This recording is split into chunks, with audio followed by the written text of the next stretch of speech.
तो unknown genius के इस एपिसोड की शुरुआत होती है वहीं से जहाँ से पिछला एपिसोड खत्म हुआ था, जहाँ पे इससे रास्ता पूछता है भाई ली से, मतलब अपने मिस्टर नियांग फेंग से कि बताओ भाई सामने से अपने देश को भाई कैसे अमीर करवाए। ये कहता भाई देश को अमीर करवाना भी मैं कैसे यहाँ पे बताऊँ, नहीं पिछले एपिसोड के एंड में कहता भाई एक तरीका, लेकिन एक तरीका भाई यहाँ पे नहीं है, बस इसको कुछ भी यहाँ पे समझ नहीं आ रहा। हाँ भाई देश है, भाई देश को यहाँ पे तुम अमीर कैसे बना लोगे, बस एक शब्द कह के सामने से स्कॉलर कहते हैं नहीं मेरे दिमाग में यहाँ पे दो आइडिया आया था जो मैंने यहाँ पे किंग को भी सजेस्ट किया था। जो सुन ये कहते भाई दो आइडिया, भाई कौन सा दो आइडिया मुझे बताओगे। ये कहता हाँ जो पहला आइडिया जो भी किसान लोग हैं ना भाई, किसानों को जो टैक्स है ना वो टैक्स यहाँ पे बढ़ा देता है ये पहला, और सेकंड जो भी लोग हैं ना भाई गांव के या फिर शहर के या फिर जो भी देश के, उनसे भाई ना एक्स्ट्रा भाई सबसे पैसा लेंगे कि हाँ भी लोग भाई पैसा यहाँ पे डोनेट करो। जो सुन ली भी सोचता भाई इतना बेकार आइडिया, भाई एक तो पहली बात गरीब लोग हैं, ऊपर से किसान लोग, तुम उनका टैक्स बढ़ाओगे और तुम्हें क्या लगता है शायद देश वालों से फालतू में तुम एक्स्ट्रा पैसे यहाँ पे लोगे तो लोग दे देंगे, और उनके पास क्या वाकई में एक्स्ट्रा है भाई, उनके पास भी खाने पीने के पैसे नहीं होंगे। इससे ये भी जोर से चिल्लाता है, कहता ना भाई ये बेकार आइडिया, भाई तुम ऐसा करने की सोचना भी मत। वो भी कहता या मुझे भी बेकार लगा था,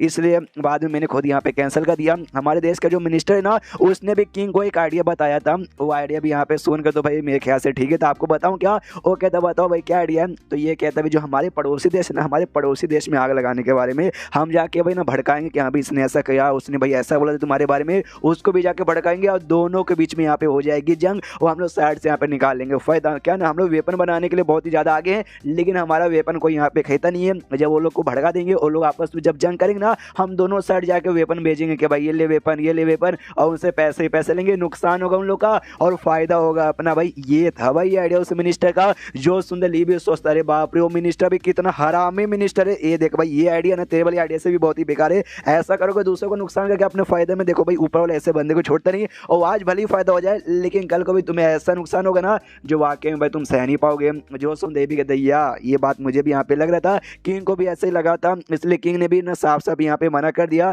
यहाँ थी जो मिनिस्टर था ना भाई, मिनिस्टर के पिछवाड़े पे ना 200 कोड़े मरवा के उसको धक्के मार के अपने देश से भी बाहर निकाल दिया, जिसने आइडिया दिया था जिस मिनिस्टर ने उसे। उसके बाद नियांग फेंग आइडिया सजेस्ट कर दिया यहाँ पे जो बिजनेस है ना भाई, बिजनेस के ऊपर तुम ज्यादा अच्छे से फोकस करो तब जाके भाई कुछ बल्ले बल्ले हो पाएगा। सुंदर स्कॉलर कहता है ये मेरे ख्याल से ठीक है यहाँ पे, लेकिन जो प्रिंस था और कमांडर है ना वो लोग बीच में उंगली कहते हैं हाँ देखो बिजनेस के बारे में हमारे दिमाग में यहाँ पर आइडिया आया था, लेकिन बिजनेस करना भी यहाँ पे काफी ज्यादा मुश्किल है। सबसे पहली बात है ना हमारे यहाँ जो भी स्कॉलर, जो भी बिजनेसमैन, जो भी यहाँ पे मर्चेंट थे ना भाई, वो सब है ना भाई काम तो अपना करते, लेकिन भाई उतना हमारे यहाँ पर प्रॉफिट मिलता नहीं है। जिस चक्कर में जो भी रैंकिंग था ना भाई सारे देशों में, उसमें भाई हमारा बिजनेस के मामले में सबसे नीचे रैंकिंग पे आता था। ये भी कहता है कमांडर की यस भाई, इसने ये बात मतलब प्रिंस ने ये बात एक्जैक्टली यहाँ पे ठीक बोला। और प्लस तुम बिजनेस कर रहे हो किसका भाई, बाई चांस तुम्हारे पास यहाँ पे ढेर सारा चाहिए, तुम चाय का बिजनेस कर लोगे, ढेर सारे संतरे भाई संतरे का बिजनेस कर लोगे। हमारे देश में ऐसा कोई नहीं है कि हम इस चीज़ के लिए बहुत फेमस है, हमारे पास ये बहुत ज़्यादा है, हम इसका बिजनेस यहाँ पे कर लेंगे। और ऐसा भी नहीं कि यहाँ पे कल्टीवेशन लैंड हमारे पास ढेर सारे, कि यहाँ पे आगे कल्टीवेशन करो फायदा हो जाएगा, नहीं हमारे पास ऐसा कुछ भी नहीं है। तो हम लोग क्या करें।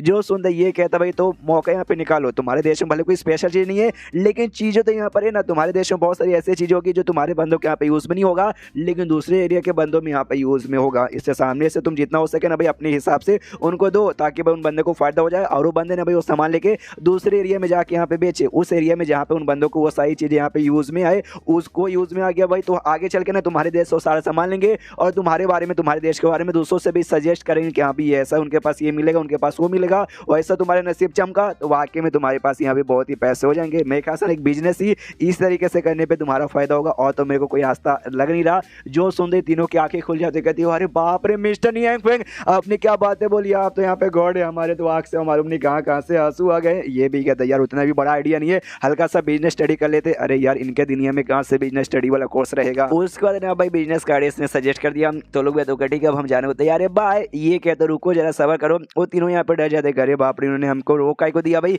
कहीं हमारी यहाँ पे कुटाई ना कर दे। सामने से नियांग फेंग यहाँ पे निकालते बुक्स और निकालते कमांडर के हाथ में देता है और कहता भाई ये लो बुक, भाई इस बुक में यहाँ पे लिखा भाई आर्ट ऑफ वॉर, यानी एक वॉर के बारे में, एक जंग के बारे में, कैसे लड़ना चाहिए, कैसे प्रोटेक्शन करना चाहिए, क्या करना चाहिए और क्या नहीं करना चाहिए, पूरा ऊपर से लेकर नीचे तक A to Z सारी की सारी इंफॉर्मेशन यहाँ पे लिखी हुई है, जो कि आपके देश के लिए यहाँ पे बहुत ही ज्यादा काम आने वाला है। रख लो। सामने से ये दोनों भी प्रिंस और स्कॉलर देख के हिल जाते, अरे बाप रे ये बुक तो कमांडर की फटी पड़ी, अरे बाप रे ये बुक तो बहुत ज्यादा भारी, ऐसा लगता है मैं एक साथ यहाँ पे 30 आदमियों के यहाँ पे हिलाया हूँ। लेकिन एक बात समझ आता है, ये बुक खाली देखने से भले बुक लग रहा है, लेकिन मिस्टर नियांग फेंग ने दिया, लेकिन ये मतलब उन्होंने दिया इसलिए भाई ये बुक के अंदर कोई वैसी मामूली चीज़ तो नहीं है, ये हमारे लिए खाली बुक नहीं बल्कि हमारे लिए बहुत ही बड़ी रिस्पॉन्सिबिलिटी है। नियांग फेंग का तो कहती है बुक हो गया, खाना पीना हो गया, बातचीत हो गया, आइडिया हो गया, तो अब निकलो और क्या रुके का क्यों है। तो लोग निकल जाते हैं और ये भी सामने से कहता है दाई से और फोनिक से कि चलो भाई मुझे भूख लगी है, खाना खाने जाने का टाइम हो गया। दाई यहाँ पे कहती हाँ, लेकिन सामने से आपने जो बुक्स यहाँ पे दिया वो बुक्स एग्जैक्टली क्या थी। ये कहते मैंने कहा ना भाई जंग के बारे में बुक था, क्या ना भाई हाल फिलहाल में उनके देश के ऊपर अटैक हुआ था भाई डेमन लोग का, जिन्होंने डेमन को भगा दिया, लेकिन आगे चल के भाई इंसानों का फ्योर डेमोन्स का हमला हुआ, तो उनके साथ प्रोटेक्शन कैसे करेंगे, इसलिए उस बुक में ना जंग कैसे करते उसके बारे में लिखा हुआ है, ताकि उससे भाई प्रोटेक्शन हो जाए। और छोटा सा गिफ्ट भी मेरे तरफ से हो गया भाई, कोई बहुत ही बड़ा गिफ्ट नहीं दे सकता था, बुक जैसी छोटी सी चीज मैंने दे दिया। जो सुन दाई यहाँ पे कहते यस आप ऐसे ही नहीं इतने कमाल के बंदो यार, मेरे दिल में ना आपके लिए भाई जो इज्जत है ना यहाँ पे और भी बढ़ते जा रही है और आपको और भी ज्यादा यहाँ पे एडमायर करने लगी हूँ। जो सुन ये भी कहते ना मेरी माँ, मैंने उतना भी कोई बहुत ही बड़ा काम नहीं कर दिया कि तू भाई मुझे और भी एडमायर करे। एक काम करो तुम जाके यहाँ पे आराम कर लो और मैं जाके यहाँ पे खाना पका देता हूँ। ओके, और जाता है अपने गार्डन में सबसे पहले सब्जी लेने के लिए। मनी मन सोचता है दाई को मालूम नहीं अचानक से क्या हो जाता है, कभी भाई गुस्से में होती है, कभी खुश होती है, कभी एकदम भाई एडमायर करने लग जाती है। ये लड़कियों को समझने भी एकदम बेकार ही है। अब वहाँ पे वो सब्जी लेके खाना बनाने चल गया। अब ये दोनों लड़के हमें मालूम है दोनों के बीच में यहाँ पे 36 का आंकड़ा चलता है। ये सामने से कहती है फोन की अरे यार ये है ना वो रूम से भाई बुक लेकर आए थे, ये मैंने साफ साफ यहाँ पे देखा। दाई कहती वो रूम, अच्छा भाई वो रूम से, ये कहती है या उसी रूम से। भाई वो रूम के अंदर मुझे जाने का यहाँ पे मौका तो नहीं मिला, लेकिन बाहर से यहाँ पे महसूस होता है कि भाई अंदर जो कुछ है ना भाई बहुत ही ज़्यादा कमाल का आइटम है। ऐसा आइटम जो कि एंशिएंट टाइम पे भी नहीं मिलता था भाई, बहुत ज़्यादा रेयर है। अरे यार लेकिन उसी आइटम में से काफ़ी सारी जो बुक्स थे ना इन्होंने भाई उनको ऐसे ही दे दिया, मतलब वाकई में ऐसे ही दे दिया यार, इतनी बुक की तो वेस्ट ही हो गई। जो सुनते सामने से दाई कहती भाई वेस्टेज कैसे हो गया भाई, ये मिस्टर नियांग फेंग भाई हमारे मास्टर। अच्छा भी तू कैसे जानती होगी भाई कि भाई तू ज़्यादा समय से थोड़ी ना रह रही है, मैं लंबे समय से रह रही हूँ भाई, मुझे मालूम इन्होंने बुक दिया है, यानी भाई इसके पीछे कोई ना कोई बहुत ही बड़ा यहाँ पे रीज़न होगा।